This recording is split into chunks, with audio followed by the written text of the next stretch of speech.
10h, 11h, le grand rendez-vous européen avec Le Monde et iTélé. Françoise Fressos, Mickaël Darmon, Alexandre Carra. Pour ma part, je ne peux pas croire que François Fillon ait fait cette démarche, mais voilà, c'est une intime conviction, ça n'est pas autre chose.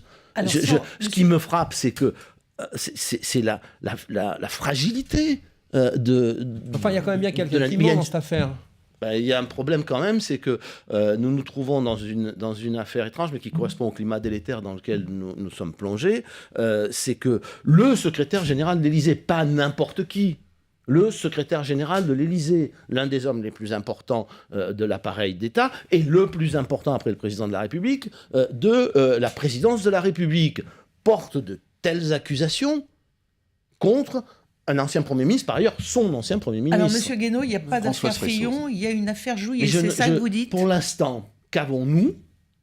Nous avons une bande que les journalistes du Monde, vos collègues, Madame Fressos, ont, disent-ils, encore une fois, je ne mets pas en doute leurs paroles, il faudra bien qu'ils la produisent. Est-ce que vous le demandez qu'ils la produisent ? Évidemment, je pense qu'on ne peut pas en rester là. Donc, ils vont produire la bande. Et cette bande, ce n'est pas la conversation entre M. Fillon et M. Jouyet, c'est la conversation entre les journalistes et M. Jouyet. Donc, nous avons en tout et pour tout que la rumeur ou l'accusation lancée par M. Jouyet.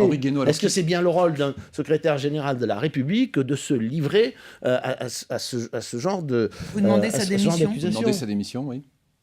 Je demande que d'abord la bande soit mise sur la table. Je demande qu'il s'explique. 10h, 11h, le grand rendez-vous européen avec Le Monde et iTélé. Françoise Fressos, Mickaël Darmon, Alexandre Carra.